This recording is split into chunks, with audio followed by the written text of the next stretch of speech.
Inflation first దీని definition చూద్దాము.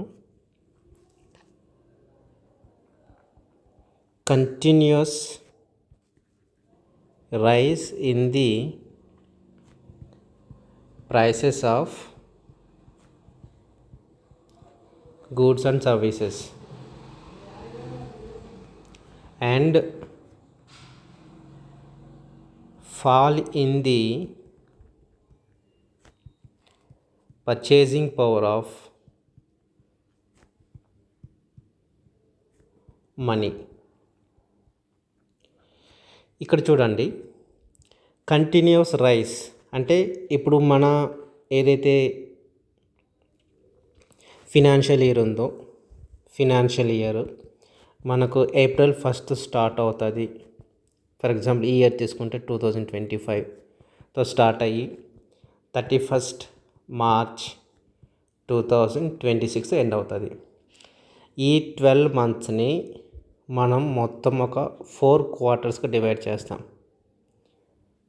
ఆ 4 quartersని మనం Q1, Q2, Q3, Q4 అంటాం.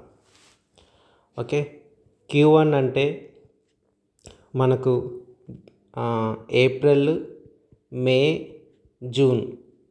Q3 అంటే జూలై, ఆగస్ట్, సెప్టెంబర్. Q3 అంటే అక్టోబర్, నవంబర్, డిసెంబర్. Q4 అంటే జనవరి, ఫిబ్రవరి, మార్చ్. ఇలా మనకున్న 12 months ఆఫ్ ఫినాన్షియల్ ఇయర్ని 4 quartersగా డివైడ్ చేస్తాం. ఈచ్ క్వార్టర్లో మనకు 3 months ఉంటాయి. Okay, continuous rise in the prices of goods and services అంటే ఈ క్వార్టర్ నుంచి ఈ క్వార్టర్కి, ఈ క్వార్టర్ నుంచి ఈ క్వార్టర్కి ఇలా ప్రైజెస్ అనేవి పెరుగుతూ ఉండాలి. ఓకే, ఇలా పెరుగుతూ ఉంటే దాన్ని మనం ఇన్ఫ్లేషన్ అంటాం. ఓకే, ఇక్కడ గూడ్స్ అంటే ఏంటి? మనం ఏదైతే టచ్ చేస్తామో అవన్నీ కూడా గూడ్స్. పెన్ను, పేపరు, ల్యాప్టాపు, అలాగే కంప్యూటర్, ఇవన్నీ కూడా గూడ్స్. సర్వీసెస్ అంటే మనం ఏవైతే టచ్ చేయలేమో, ఫర్ ఎగ్జాంపుల్ వైఫై సర్వీసు, తర్వాత ఇంటర్నెట్, నెక్స్ట్ మొబైల్ రీఛార్జ్, ఇవన్నీ కూడా ఏమవుతాయంటే సర్వీసెస్ అవుతాయి. ఇక్కడ చూసినట్లయితే ఏదైనా ఒక 2 quartersలో Q1 కానీ, Q2 కానీ, లేకపోతే Q3 కానీ, Q4, లేకపోతే Q2, Q3, ఏవైనా 2 quartersలో ప్రైసెస్ అనేటివి కంటిన్యూగా పెరుగుతున్నట్లయితే దాన్ని ఇన్ఫ్లేషన్ అంటాము. And also fall in the purchasing power of money అన్నాడు. అంటే లెట్స్ సే ఇప్పుడు ఒక water bottle 14 rupees. After GST 2.0 తర్వాత వాటర్ బాటిల్ ప్రైస్ తగ్గింది 14 rupees అని అనుకుందాం. ఇప్పుడు ఇన్ఫ్లేషన్ ఎంత ఉంది? 4.0 ఉందనుకుందాం. ఇన్ఫ్లేషను సడన్గా 7 అయ్యింది, 7% అయింది ఇన్ఫ్లేషను. ఇదే వాటర్ బాటిల్ ప్రైజు 40 rupees అయ్యింది. ఇంతకుముందు 14 రూపాయలతో పోయేది, ఇప్పుడు 40 రూపాయల దాకా వచ్చింది. అంటే మనం ఏదైతే యూజ్ చేస్తున్నామో మనీ యూజ్ చేస్తున్నామో దాని వాల్యూ ఏమైనట్టు? పడిపోయినట్టు. పర్చేసింగ్ పవర్ అంటే ఏమీ లేదు, నీ దగ్గర ఉన్న మనీతో నువ్వు ఎంత అయితే కొంటావో దాని యొక్క పర్చేసింగ్ పవర్ అంటాం. ఇప్పుడు డాలర్ ఉంది, US డాలర్ ఉంది. US డాలరు ఇది స్టేబుల్ కరెన్సీ కాబట్టి దీని పర్చేసింగ్ పవర్ ఎక్కువ ఉంటుంది. ఎందుకంటే ఇప్పుడు ఇంతకుముందు $1 మనకు తెలిసి ఇప్పుడు ప్రజెంట్ 91 rupees ఉంది.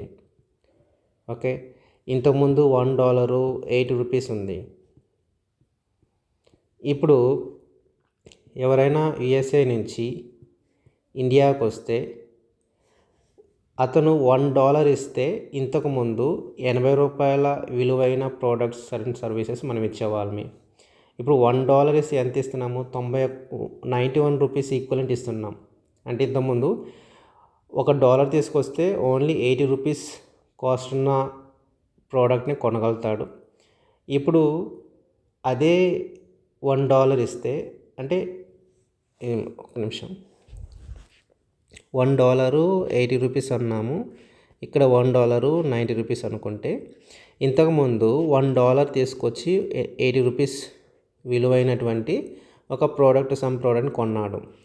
అయితే ప్రజెంట్ అదే $1 తీసుకొచ్చి అదే $80 ప్రోడక్ట్ కొని తర్వాత కూడా $10 మిగులుతున్నాయి. అంటే దీని యొక్క పర్చేసింగ్ పవర్ ఎలా ఉంది, ఇప్పుడు పెరుగుతుంది. ఇంత ముందుతో పోలిస్తే దీని యొక్క పర్చేసింగ్ పవర్ పెరిగింది. అంటే సిమిలర్లీ రూపీ కూడా దాని యొక్క పర్చేసింగ్ పవర్ అనేది తగ్గితే దాన్ని మనం ఇన్ఫ్లేషన్ అంటాం. ఓకే.